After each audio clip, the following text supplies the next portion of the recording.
प्रिय विद्यार्थियों, आशा है कि आप सभी अच्छा कर रहे होंगे।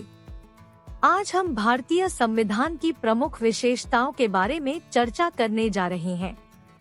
प्रत्येक संविधान का लक्ष्य कुछ सिद्धांतों और विचारधाराओं के आधार पर एक राजनीतिक संरचना पॉलिटिकल सिस्टम का निर्माण करना है। अलग अलग संविधान के अलग अलग सिद्धांत और विचारधाराएं हो सकती है। भारतीय संविधान की अपनी अनोखी विशेषताएं हैं। भारत के संविधान को प्रभावित करने वाले सिद्धांत, दर्शन और विचारधारा संविधान सभा सदस्यों की वैचारिक पृष्ठभूमि और दार्शनिक ज्ञान का परिणाम है। सबसे महत्वपूर्ण वैचारिक समूहों जैसे समाजवादी, गांधीवादी और दक्षिणपंथी ने संविधान सभा का प्रतिनिधित्व किया थे। समाजवादी समूहों को दो भागों में विभाजित किया गया था: मार्क्सवादी समाजवादी और लोकतांत्रिक समाजवादी। मार्क्सवादियों ने समाज के क्रांतिकारी पुनर्निर्माण की वकालत की, जबकि लोकतांत्रिक समाजवादी शांतिपूर्ण संसदीय तरीकों से समाज बदलना चाहते थे। ये दोनों समूह उत्पादन के महत्वपूर्ण साधनों के निजी स्वामित्व के विरोधी थे। दक्षिणपंथी समूह ने बुर्जुआ वर्ग और जमींदार वर्ग के हितों का समर्थन किया।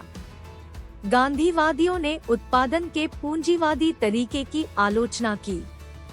वे गांव का नवीनीकरण, लघु उद्योग और संवर्धन विकास चाहते थे। राजनीतिक क्षेत्र में उन्होंने विकेंद्रीकरण का प्रस्ताव रखा, जो लोकतांत्रिक व आत्मनिर्भर ग्राम पंचायतों पर आधारित है। इन सभी विचारधाराओं का भारत के संविधान पर प्रभाव रहा है। इन वैचारिक और दार्शनिक प्रतिबद्धताओं के अलावा भारत का संविधान संवैधानिक रूप से अंग्रेजों के अधीन जो विकास हुआ, भारत सरकार अधिनियम 1935 की बुनियादी अवधारणाओं को बनाए रखा गया। डॉ. सुभाष कश्यप दर्शाते हैं कि भारत का संविधान एक उत्कृष्ट पैचवर्क है। यह कई मायनों में अलग है। इसे किसी एक खास मॉडल में फिट नहीं किया जा सकता। यह कठोर और लचीले, संघीय और एकात्मक और राष्ट्रपति प्रणाली और संसदीय का मिश्रण है। यह मौलिक अधिकारों के बीच संतुलन का प्रयास करता है, एक और व्यक्ति का और लोगों के सामाजिक आर्थिक हित और दूसरी ओर राज्य की सुरक्षा। भारतीय संविधान आंशिक रूप से कठोर और आंशिक रूप से लचीला है। भारतीय संसद ने सामान्य कानून के लिए आवश्यकता पड़ने पर साधारण बहुमत से संविधान के कई प्रावधानों में संशोधन करने की शक्ति प्रदान की है। कुछ अन्य प्रावधानों को एक विशिष्ट पद्धति द्वारा संशोधित किया जा सकता है।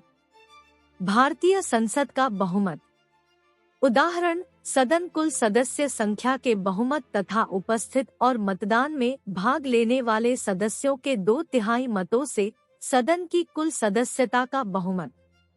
कुछ अनुच्छेदों में संशोधन करने के लिए संसद के विशिष्ट बहुमत तथा उपस्थित और मतदान करने वाले सदस्यों के 2/3 बहुमत से पारित विधेयक को राज्यों के कुल विधानमंडलों के कम से कम आधे विधानमंडलों की स्वीकृति की आवश्यकता होती है।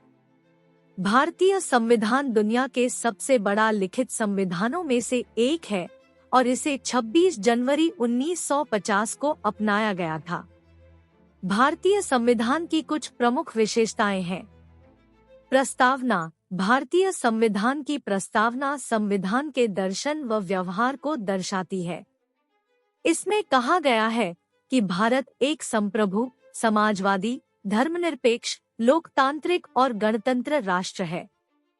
संघीय प्रणाली। भारतीय संविधान एक संघीय प्रणाली प्रदान करता है, जहां शक्ति केंद्र सरकार और राज्य सरकारों के बीच विभाजित होती है। हालांकि भारत को अक्सर अर्धसंघीय प्रणाली के रूप में जाना जाता है, क्योंकि केंद्र सरकार के पास कुछ क्षेत्रों में अधिक शक्ति होती है। मौलिक अधिकार। संविधान अपने नागरिकों को कुछ मौलिक अधिकारों की गारंटी देता है, जैसे समानता का अधिकार, भाषण और अभिव्यक्ति की स्वतंत्रता और जीवन और स्वतंत्रता का अधिकार। राज्य के नीति निर्देशक सिद्धांत। संविधान राज्य के नीति निर्देशक सिद्धांतों को भी निर्धारित करता है, जो राज्य के लिए कानून और नीतियां बनाते समय पालन करने के लिए दिशा निर्देश है। इन सिद्धांतों का उद्देश्य सामाजिक न्याय और आर्थिक कल्याण को बढ़ावा देना है। स्वतंत्र न्यायपालिका। भारतीय संविधान एक स्वतंत्र न्यायपालिका प्रदान करता है, जो संविधान और कानूनों की व्याख्या के लिए जिम्मेदार है। सुप्रीम कोर्ट देश का सर्वोच्च न्यायालय है। सरकार का संसदीय स्वरूप। भारत में सरकार का संसदीय स्वरूप है, जहां प्रधानमंत्री सरकार का प्रमुख होता है और राष्ट्रपति राज्य का प्रमुख होता है। सार्वभौमिक वयस्क मताधिकार। संविधान सार्वभौमिक वयस्क मताधिकार प्रदान करता है। यह सुनिश्चित करता है कि 18 वर्ष से ऊपर के भारत के प्रत्येक नागरिक को मतदान का अधिकार है। आपातकालीन प्रावधान। संविधान में आपातकालीन स्थितियों जैसे राष्ट्रीय आपातकाल, राज्य आपातकाल और वित्तीय आपातकाल के प्रावधान है। संशोधन प्रक्रिया। संविधान एक संशोधन प्रक्रिया प्रदान करता है, जो संविधान को समाज की बदलती जरूरतों के अनुसार संशोधित या संशोधित करने में सक्षम बनाता है। मौलिक कर्तव्य। संविधान उन मौलिक कर्तव्यों को भी निर्धारित करता है जिनका प्रत्येक नागरिक को पालन करना चाहिए, जैसे कि संविधान का सम्मान करना, सद्भाव को बढ़ावा देना और सामान्य भाईचारे की भावना और पर्यावरण की रक्षा करना। जो स्वर्ण सिंह समिति की सिफारिशों पर 1976 में 42वां संशोधन लाया गया। स्थानीय स्वशासन। भारतीय संविधान स्थानीय स्वशासन प्रदान करता है, जिसका अर्थ है कि स्थानीय निकाय जैसे नगर पालिका, पंचायत और शहरी स्थानीय निकायों के पास स्थानीय मुद्दों से संबंधित निर्णय लेने की शक्ति है। लैंगिक समानता। संविधान लैंगिक आधार पर भेदभाव को प्रतिबंधित करके और समान कार्य के लिए समान वेतन प्रदान करके लैंगिक समानता सुनिश्चित करता है। यह महिलाओं के लिए स्थानीय निकायों में 1/3 सीटें को भी आरक्षित करता है।